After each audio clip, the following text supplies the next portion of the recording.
এই যে গাছটাকে দেখতে পাচ্ছেন, একে আপাং চিরচিটা বা সীসাম্বে যে নামেই ডাকা হোক না কেন, এই গাছটা আয়ুর্বেদিক শাস্ত্রে মহামূল্যবান রত্ন।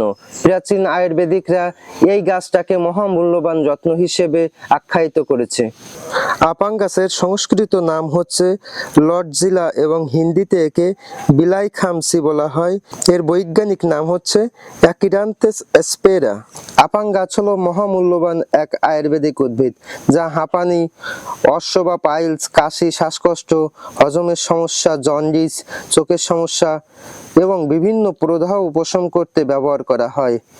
যদি কারো তীব্র দাঁতে যন্ত্রণা হয়ে থাকে তাহলে এর মূল দিয়ে যদি দাঁত বিরাজ করা হয় তাহলে সঙ্গে সঙ্গে সেই তীব্র দাঁতে যন্ত্রণা থেকে উপশম পাওয়া যায়। শ্বাসকষ্ট হলে এর পাতা বা মূল ব্যবহার করা হয়।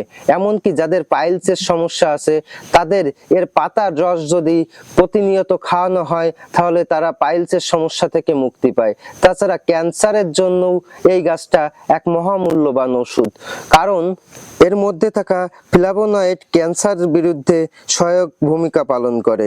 তাছাড়া যাদের পিত্তথলিতে পাথর আছে, আপাংয়ের বীজ গুঁড়ো করে মাখন ও দুধের সঙ্গে মিশিয়ে খেলে পিত্তের পাথর হয় না। শরীরে কোথাও প্রদাহ হলে সেটা কমাতে এটি সাহায্য করে এবং এর ভিতরে বিষনাশক গুণ রয়েছে। তো এই গাছটা আপনাদের এলাকায় কি নামে চেনে সেটা কমেন্ট বক্সে জানাবেন। আরেকটা কথা, আমি কোনো আয়ুর্বেদিক চিকিৎসক নই। প্রত্যেকটা গাছ সম্পর্কে আগে ভালো করে জানবেন এবং কোনো বিশেষজ্ঞের কাছ থেকে পরামর্শ নিয়ে তারপরে প্রত্যেকটা গাছ সেবন করার জন্য অনুরোধ করছি। তো সকলে ভালো থাকবেন, সুস্থ থাকবেন, শুভ সকাল।